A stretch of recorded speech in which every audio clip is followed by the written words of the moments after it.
God bless everybody. Today is August 16th of 2023. This is probably one of my most important messages I've had in a while. This is all about economics. If you want to get into the biblical side of what's going on in the Middle East, we're watching a war getting ready to break out between Israel, Iran, and Turkey is going to invade soon. So that's going to break out, which is going to lead to your Daniel 8 and your Ezekiel 38 effects, and that is coming soon.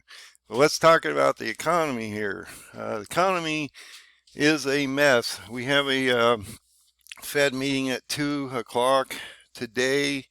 I believe that's 1 o'clock Central. As we go through these charts, you'll see these things. So let's go over some definitions first so you understand what these technical terms mean, and then you can also then understand what is actually being engineered, I believe, by the governments to collapse the global government of the financial systems so they can do what they call the Great Reset. So let's look at some of these definitions and find out why we're heading there and what is going to come out and what might happen at 2 o'clock or when that Fed meeting is. We'll see that as we move forward. What's going to happen at that time. Now this meeting is like Jay coming out and raising rates because he's going to be extremely hawkish, and he's going to say that they're going to have to maintain probably a rate hike in September, and they're going to maintain these for a longer period of times. And you'll notice that today the markets are stagnant right now because they're waiting for the Fed meetings to come out. And so once these minutes do come out and you start to see that hawkish tone, then you're going to watch the markets flip and you're going to watch the bonds spike. And we're already watching the 2 and the 10 and all these bonds spike and invert to record levels historically we've never seen before. But let's look at some of these definitions because it's extremely important you understand these terms.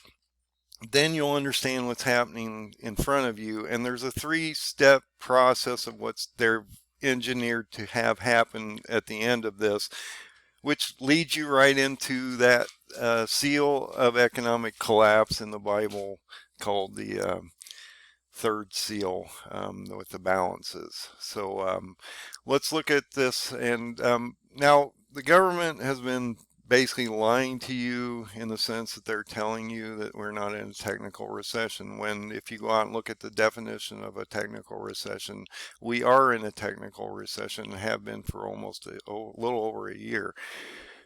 But what they're saying is they've moved the goalposts, and so that's not a problem, okay? But look, when you get these recessions, and this is the definition, a recession is a significant, widespread, and prolonged downturn in economic activity.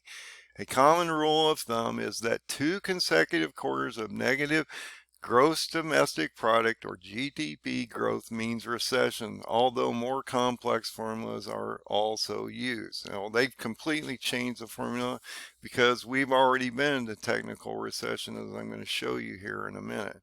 Okay, so just realize that this is what they consider a technical recession. The administration's not going to tell you that because it's going to make them look bad as they move into a political cycle and an election in 24. But if you come into any article that matters in economics and you look it up, it's so simple to Google or go on. Actually, I wouldn't use Google anymore, even though I still do. I'm considering moving to another platform because they're regulating everything out here on Google. So it tells you straight out that a recession happens when you have the second quarter of negative growth, and we've already had that. Okay, we can actually see that in the numbers because we saw us go into technical recession back in July of 28 of 22. Okay, so we've been in a technical recession for basically a year now. Have we come out of that because the markets are moving up and everything? No, because we're still in high inflation. Jobs are still strong at this moment, but that's going to change soon, and I'll show you why that's going to change. So we're in inflation right now. We have a core inflation of, they say 4, but it's more like 8. Actually, it's They're looking at 6% on the rate, and we're at about 5.5. So they're looking at moving this rate up another half point. At least that's what Jay Powell and the Fed has been indicating for some time. But look at this. So inflation, and you need to understand these terms because they're extremely important to understand what is happening out here. Okay, so inflation measures how much more expensive a set of goods and services has become over a certain period of time. Okay, now the reason this is a manipulated number is because they cut out any numbers that matter, like food, homes, rent, anything that actually would matter to the consumer. They leave that out because that makes the numbers skew up and make them look extremely bad. And this usually is within a year. Okay, it may be one of the most familiar words in economics. Inflation has plunged countries into long periods of instability, which is we're having right now. The whole globe is having this instability as we're watching banks collapse. And central bankers often aspire to be known as inflation hawks because they keep moving the rates up. When they're doves, they're moving the rates down. Okay, so there is a distinction between the two. And so when you talk about hawkish behavior, they're going to get harder on inflation by moving rates up and tightening or restricting the banks so they can't lend to you, and that's due to the bond inversions that we're going to talk about here in a little bit. So another term you should be familiar with is stagflation. So in economics, stagflation or recession inflation is a situation in which the interest rates is higher or increasing. So we're in that. We've been increasing interest rates forever, and what's starting to happen? We're starting to see a massive global slowdown.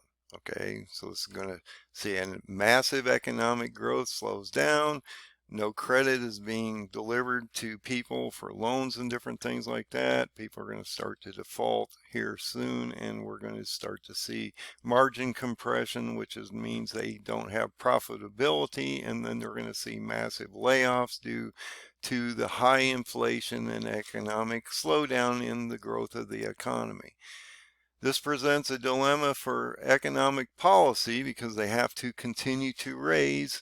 They're going to continue to keep raising until they can see something happen in either getting inflation under control or his secondary mandate, which is getting unemployment to happen. He wants to reduce employment by 1%, which is talking millions of people losing their jobs.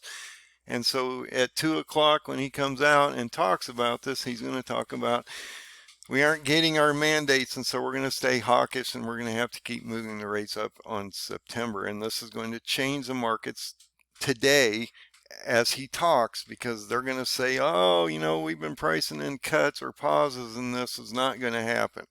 It's not going to happen until they break this thing. And once they break it completely, then he will have to go back to zero rates. But that's coming in the future, and I'll show you why that's going to happen. So we need to understand these terms because it's extremely important that all these things work in tandem, but there's a path to where this destruction is going to end up, and that is what they call deflation. Now, when you get to hyperinflation, which will be like a third seal event, which we're going to talk about as we move forward, because what you'll see is inflation, hyperinflation, maybe to a certain degree, to where you get stagflation, and then what you have is a total slowdown of the economic growth of the world, and then we get into what they call deflation.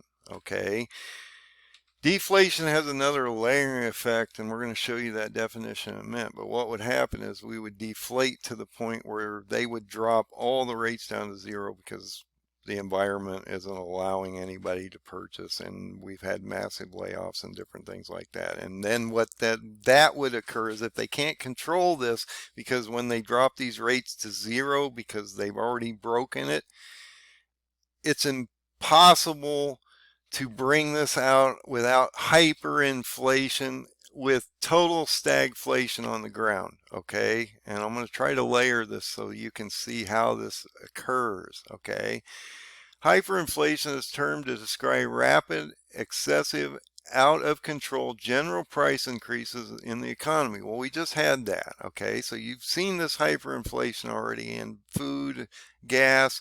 Also, you're watching fuels move up. You've seen a 6-week increase. I've seen 40 cents on the gallon at the pump on regular in my area, and that is going to also add to inflation, hyperinflation, as we're watching us walk into a slow period, into the last period of the year, which is where people start to lay off people due to the summer and farms and things like that. So we're going to watch not only the government forcing companies to lay them off due to these increased rate hikes, we're going to watch people just get laid off in general because it's that cycle. Okay, so while inflation measures the pace of rising prices for goods and services, hyperinflation is rapidly rising inflation, typically measuring more than 50% per month. And so we're more into just inflation now. We've seen a hyperinflationary mode, then we went back into what just general inflation or sticky inflation, what they call, where it's not really moving down, it's just sort of staying stagnant. And that's going to change as we move forward, because we're going to watch that stagflation start to kick in, where we're going to see massive layoffs. That's going to then start to change the dynamic, because people are going to have liquid income, and we've run out of stimulus money, and there's not a lot of extra money out there, and people are using their credit cards, and the credit cards are at 30% interest rates, and the cars are at 8% interest rates, and you're paying $1,000 on the car. And now we're going to start watching what? Defaults. Okay, so we're going to start to see defaults happen across the board on commercial, housing, and auto, and other things. People are not going to pay these prices. And as we get into these deflationary modes, prices come down on everything. And so what will happen is you'll start to see prices come down on homes, cars, all this stuff. So in 6 months, you're going to see a much better price on things, probably, unless it hyperinflates. We'll see how that works. And if they don't fight this deflationary mode problem, then what will happen is we'll hyperinflate while everybody's out of jobs. Okay, which is the worst possible scenario. And that brings us back to that third seal, the black horse, where we have stagflation on the ground, no one's working, but hyperinflation of food and commodity prices. While inflation measures the pace of rising prices for goods and service, hyperinflation is rapidly rising inflation, typically measuring more than 50% per month. So that could happen. Companies have to be profitable, they have to make money, so what they'll do is they'll lay people off and charge you more, as long as they can sell their products. There is a point of no return on that. So the last definition we're going to look at is deflation. Deflation is the first step in a sequence of steps leading to hyperinflation. Like I was just talking, we went through hyperinflation. Wow. We started with inflation, went to hyperinflation last year. That's when you had your 2 prints of negative GDP and things were raising, and commodities of food and everything were crazy. Okay, remember that time? We couldn't find milk and toilet paper, different things like that. Commodity shortages develop, prices spike, and the central bank loses control, which they already have. Jay's been following this in a negative curve inversion for over a year now, and he can't control it. And everything that he's done has not done a thing. So he's raised rates 15 times in the last year and a half or so, or whatever he's done, and it's at a 5.5 rate from almost zero. And what has happened? Nothing.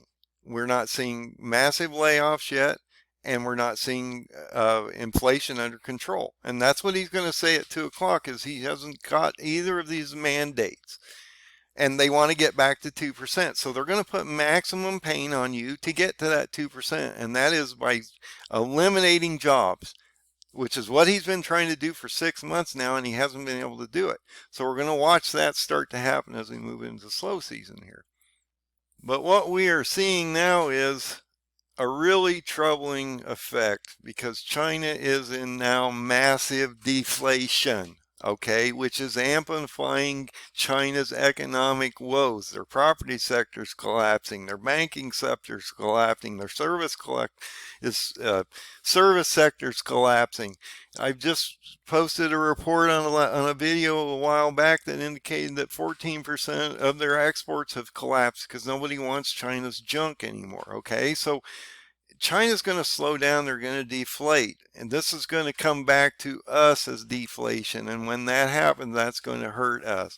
I believe this is actually a manufactured global reset that's occurring, because if they follow the process to deflation, then back to hyperinflation, that is what they want, because they'll buy everything at the bottom when it's a fire sale, and then we'll hyperinflate everything so that they can charge absorbent amount of numbers and control you easier, because you won't own anything once this occurs. That's why you have guys like Warren Buffett sitting down there in the background with $146 billion waiting to buy up properties and investments. I'm sure Bill Gates and a number of these guys are sitting there waiting for this to happen. So as China deflates because they have no growth, COVID is coming back out. We have this IRIS COVID now that's going to start to affect people, and that's going to also affect employment.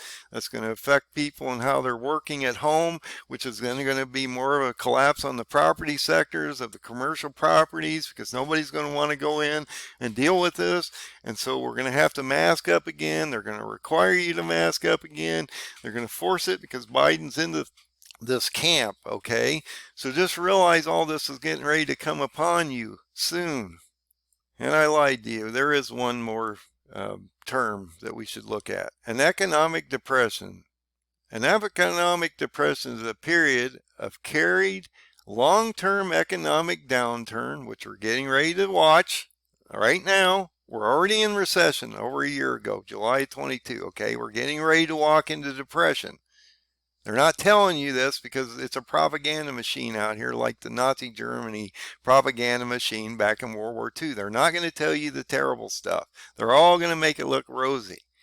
But this economic downturn that will result in lowered economic activity in one of the or major economics or multiple national economics. Okay, so multiple countries right now are under distress, especially China, which is deflationary, and that's going to be imported into our country soon as the globe shuts down and nobody's buying China's garbage. And guess what? We get 90% of our garbage from China. Okay, so people are going to be very careful on what they're spending their liquid, usable money to spend on, especially as they're putting their kids back in school and things like that. So this is something you have to look at. Economic depression may be related to one specific country, or where there is some economic crisis that has worsened, but most often reflects history of the American Depression was back in the 1929 to 1939. And if you go back in the chart, you'll see that the same things that are happening now happened in 1927 and 28, which led us into the Great Depression. And you'll notice that stocks actually moved up while everything was collapsing around us. Isn't that amazing? A similar economic status that may be recognized as existing at some countries, several countries, or even in multiple countries. Yes, the whole globe is getting ready to go into an economic depression. Look, if China fails, and we're watching their numbers collapse, that's going to affect the global economy, because we don't build things here anymore. They build everything abroad. And so when China fails, 90% of our products that are built from them, and if you go into a war, this will just exacerbate. If you get a Middle East war, that'll exacerbate everything too, because your prices are going to start to change. You have to look at those straits that run through the continents. If those start to shut down, you will watch shipping costs, fuel costs, everything go up, and that will then create a hyperinflationary situation also as they tell you nothing's happening. Excuse me. So you have this potential depression coming up, which no one's telling you. They're actually telling you we're still going to get a soft landing, which is ridiculous. Okay? It is a result of more severe economic problems or a downturn than the recession itself, which we're just getting ready to walk into as we watch banks collapse. And on August 15th, we saw that downgrade happen to banks globally, not just a few banks. This was a massive global downgrade. And we're getting ready to watch this happen on a bunch more. So they downgraded 10 or 11 banks to negative, okay? And this is a real problem as we move forward. Will you quit throwing banners up on my ass? What the fuck? Stop it. That would be nice. And look at this. Fitch rating is warning that they're going to be forced to downgrade dozens of banks, including JP Morgan and Chase. Okay, look, your JP Morgans and these investment companies have been extremely bad. They own your retirements, okay? And they're getting ready to downgrade these because what have they done? They went out and bought more bonds through the government, which have now collapsed and they're underwater and they're losing money. And so they're taking your retirements and they're destroying your retirements in the middle of all this, okay? So Fitch rating is going to assess these banks and start to cut them, okay? This is just in the last day. So we're talking about more banks getting cannibalized. And I've talked about how they're going to downgrade potentially 70 U.S. banks that it covers from, all these different notches, from, A plus to negative AA, I mean, these are terrible downgrades. What this does is when every time those banks borrow money, just as we do, they charge them more because their ratings are worse. And so their credit ratings, banks can get tacked with terrible credit ratings, and they get forced to be charged more because they're more of a risk due to their condition that they're in, and they're downgraded because they have margin compression. They're not making money. They're not paying dividends. They're not doing anything, and their stocks are falling, which means the banks are less valuable. And think about it, all these properties that are sitting down on banks are sort of like a Carvana thing, where who wants them? Who can use these facilities, these brick and mortars? Of all these banks and regional locations they put together, they're just going to sit there and rot. And so the banks are going to lose. Even the larger banks are going to lose because they can't refurbish them. They might be able to regionalize them cannibalize them, keep them under that name, but yet they're under the chapter of the larger banks. And so you're going to watch that cannibalization of those 4,500 banks occur as we move forward. So we're going to go back to the economic depression real quick. Economic depression may be also characterized by their length of duration, okay? And look, depressions tend to last for decades, okay? Once they're played out, it takes 10, 20 years to normalize all this stuff. It's not an overnight sensation because you're in such a mess when you finally get to the point where you actually break it and then start to rebuild it. And that's what they're getting ready to do. And maybe showing increases in unemployment, larger increase in employment, or even abnormally large levels of unemployment, as with, for example, some problems in Japan in incorporating digital economy, wow, I can't speak today, economy, that such technical difficulties may be resulting in very large unemployment rates, lack to good social balance in employment among population, lesser revenues for business, and other economic difficulties with having signs of financial crisis. Wow, financial crisis. We might be walking into one of those. That may also reflect on the work of banks or the result in banking crisis, wow, which we're having right now, a banking crisis, wow, depression, think about that, in various ways that may be an example unauthorized transformation of banks, which means they're going to cannibalize and absorb banks, okay?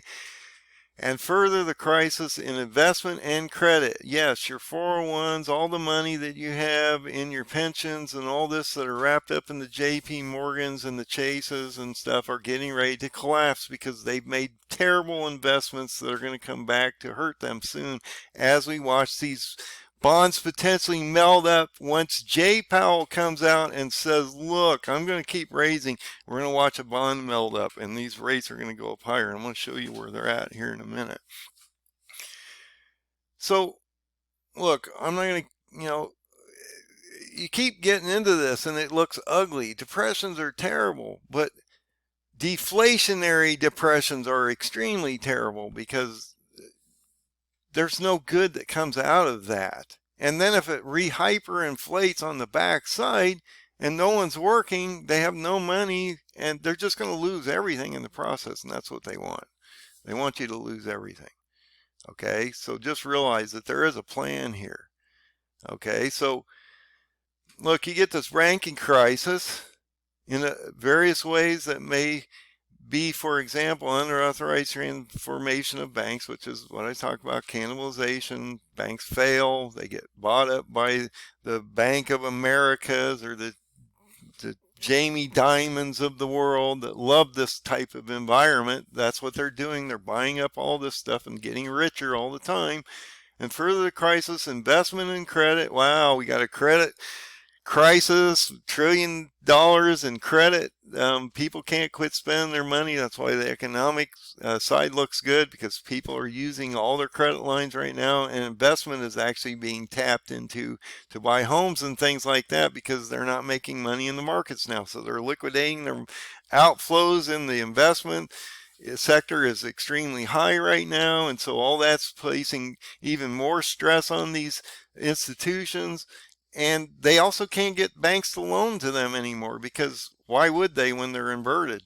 So, and they don't want them to loan because they've been restricting their loaning, and they've also added requirements like 2% additional cash to be held within those banks, which is then compressing their margins even more. That further could reflect on innovation of new business investments, lessening or even shrinking, completely stopping in some cases, where you just can't. Look, there's property people that have literal projects going on right now that cannot get loans because the banks will not loan them, and so they're defaulting and handing the keys in on everything. Okay, this is how bad this is getting. Or buyers dry up in a recession. Who's buying a new home right now at 8% 30-year mortgage rates? And suppliers cut back on production of investment in technology. Wow, we're all going to AI and we're cutting back on everything else, and nobody wants to buy a $1,000 smartphone when they don't have $400 in the bank in case a crisis comes up. In financial crisis, that may be more country defaults or debt problems, and further is feared businesses, bankruptcies, and overall business slowdown. We're having a massive global slowdown, okay? All GDP numbers are moving down. China's been downgraded a number of times in the last year. Other bad signs of economic depression could be significantly reduced amounts of trade and commerce, especially international trade. What would you just saw? You saw 14% less exports coming out of China. Why? Nobody wants their stuff. Okay, Russia's a mess. The Black Sea's a mess. All these things are going to start to affect trade routes. So you need to watch these things. There are 6 major trade routes through the continents that you have to be aware of. I'm not going to go over them. Just go look them up. They're all Straits of Hormuz and different things like that. As well as in currency markets that may be fluctuations or unexpected exchange rates with observed highly volatile currency valuation fluctuations. Okay, well, talking about currency, and the dollar strength is destroying the global markets right now, because as the dollars move up, you're watching metals go down. It's a good time to buy metals if you want to buy them. Silver is way under $25 right now. It's probably not a bad thing, and when this changes, they will hyperinflate next up multiple times by the time this is over. Often due to relative currency devaluations, which is happening across the globe because the dollar is eating them alive.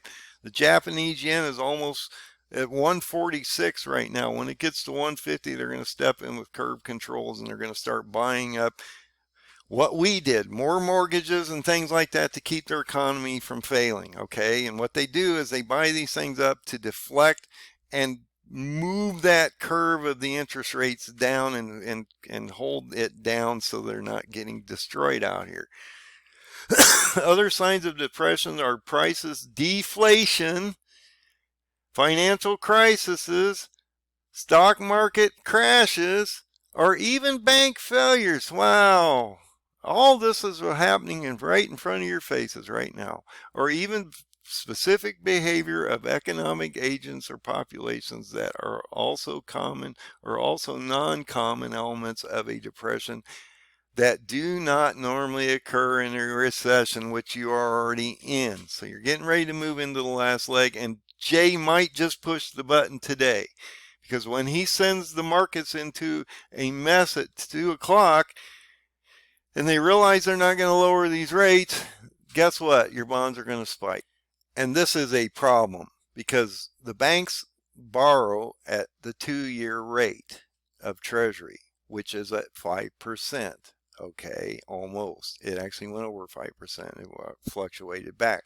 Jay's watching this rate because he has to stay above or around it, and he's at 5.5. As this melts up, which we could see, and we could see a massive change on the back end of this curve in the 10 and the 30 and those rates as they melt up. And what I mean by melting up is they will increase, which then forces you all to pay more for your loans because they're borrowing at this rate and they're loaning at the 10-year Treasury rate of, wow, 4.243.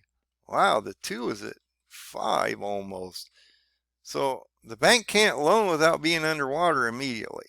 And as you watch valuations of properties, cars, and commercial fall, which we already seen in a lot of sectors, not all sectors, but across the across the country, we watch these sectors, and China's totally collapsed, so they're in trouble. And the foreigners are in a worse condition because they have them on 1, 2, 3s, 5s, and all these other variable rates, so once they come in to redo these loans, and these commercial people come in to do these loans, they're paying 2 to 3 times as higher rate than they were before.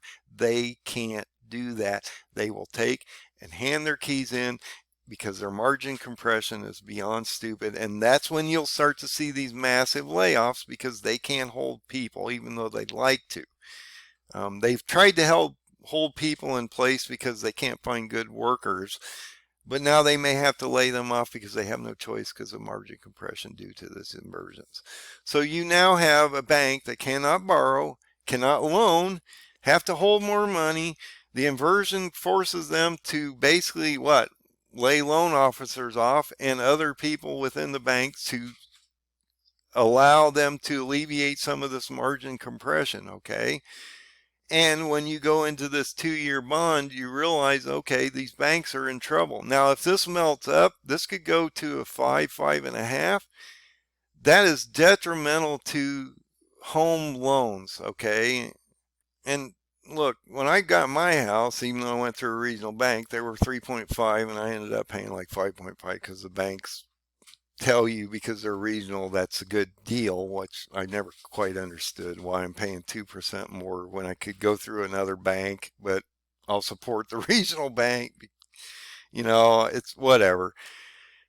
So the 30-year fixed loan now is at over 8%, okay, where it was at like 3.5%. So if you're in a fixed loan, you're in a pretty good place because if you don't have to refinance, you're not paying that. You're paying 3.5.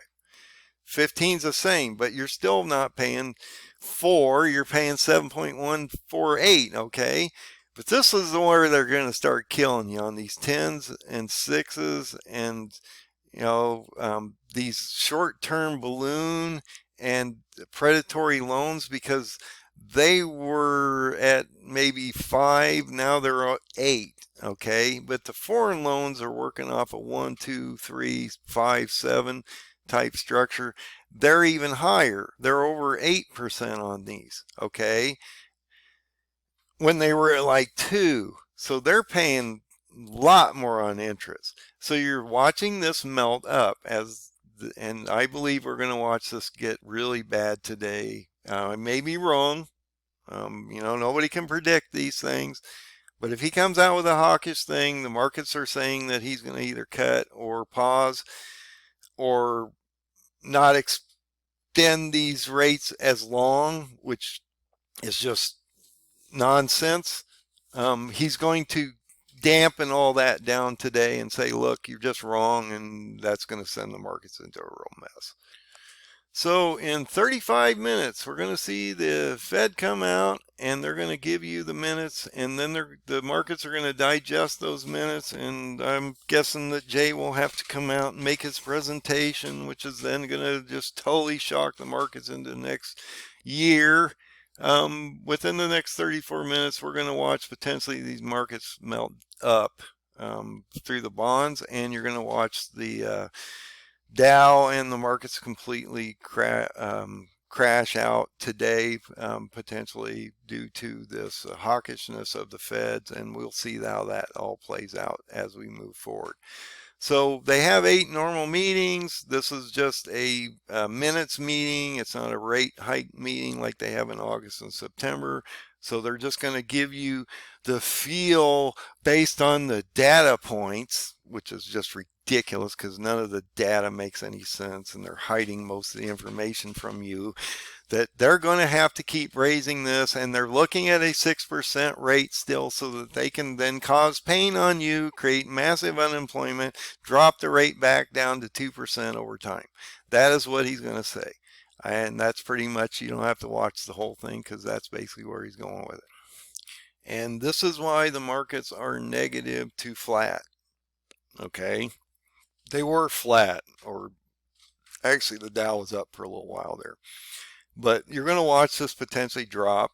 You're going to watch metal spike potentially when this happens, and the dollar could be affected tremendously by this also. So there's a lot happening out here, but realize there is a process. They have manufactured this to fail, okay? They started out with an inflationary environment. That started to, now we haven't seen the stagflation, but it's coming in the recession that we're already in. Then we saw a hyperinflationary mode last year in the fall. That went back to just base inflation because core isn't really moving up or down. It's stagnant, but yet food and housing and different things are moving up, which is what you pay for and you go out. Then we're going to watch a deflation, which is happening in China. Then you're going to watch that completely crap out, and then you're going to watch it hyperinflate while everybody's out of a job, and that then takes you to what we call a third seal event. So this is one of the reasons God warns us of this third seal that he opens in Revelation 6:5. And I had opened the third seal, and I heard the third beast say, "Come and see." And I beheld a black horse, and in his hands a pair of balances. Okay. And he heard in the voice in the midst of the fourth beast say, "A measure of wheat for a penny, and 3 measures of barley for a penny, and you'll see not the oil or the wine hurt." Okay. Now there's a reason for this, because this is like a day's wages for a loaf of bread, okay? And no one's working. So you're not going to get a lot here. And that's why he tells you to put the oil in the lamp and to put your supplies back, because the ride for the next 1,500 and, oh, let me look at that calendar real quick. 1,508 days of today, at least in my opinion, we're going to see a lot of this fall out, and we're going to cause some massive problems in the economy. So watch 2 o'clock. See what happens when Jay comes out. See what the markets do. See what the bonds do. I believe we'll see a melt up in the bonds, which will cause the markets to completely have a real issue out here, and you potentially will see them fall off pretty heavily by the end of the day. Now realize when he comes out and talks in however many minutes, the markets only have so long to react. So not only they may react tremendously today, but before Friday and moving into Monday, as I digest these numbers, we could see the markets do a lot. So we'll see how that works out. So I'm sorry this was a little longer video than I planned, but there was a lot going on here, and I want to show you the path. You're going to run into a deflationary event as China migrates us to the world, okay, and slows down. But once this pain of Jay putting on these rate hikes and keeps moving this up, forces unemployment to happen, and you get a stagflationary environment in a deflationary event, then it will hyperinflate prices, for its companies will have to maintain some control of margins and survivability, as people have no money to pay for anything, as they're losing their jobs all over the place. Normally when we see this happen and the Fed does these types of movements, we watch not only a 1% drop in employment, we tend to watch maybe a 2 to 3% drop in employment, which would be millions of people. Literally, between 5 and 10 million people could lose their jobs in the next few months. And then you could walk into that sixth seal event of October as we're watching Israel break out in the Middle East against Iran, and Turkey getting ready to invade against the Kurds, which is the Daniel 8 prophecy that I've been talking about for some time. God bless everybody. Have a great day. Get your oil in your lamp. Your time is getting very thin at this time, and you have a few months before we could see potential real destruction in these markets and things. If we have a sixth seal event, we have an invasion into Syria, you have a potential war between Israel and Iran. You've got other issues like Pakistan, India, and Russia and all that going on, and now North Korea is sounding off again.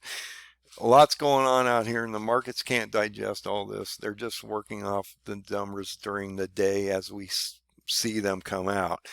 So the markets are going to react tremendously to what's happening here, and this is going to change everything really soon. This I've been talking about. We're running into this shorter period of time. If we're down to this 1,508 days or whatever, and you got 1,335 days to the time the Lord comes back, and you 1,260 of that is to abomination. Second half of the 75 days, which is shortened, which no one seems to talk about, this shortening of the second half for the elect. You realize that the 1,335 days in Daniel matters and what it means, and that we are in that period of time. And so if we're at 1,508 days and we're looking at the 1,335 days, then you're talking like 170 days before this thing really starts to break out into what we call true tribulation, and we're not in the sorrows and the birth pains anymore. So get yourself ready. If you haven't been preparing, please do. This is going to change rapidly. God bless everybody. Have a great day.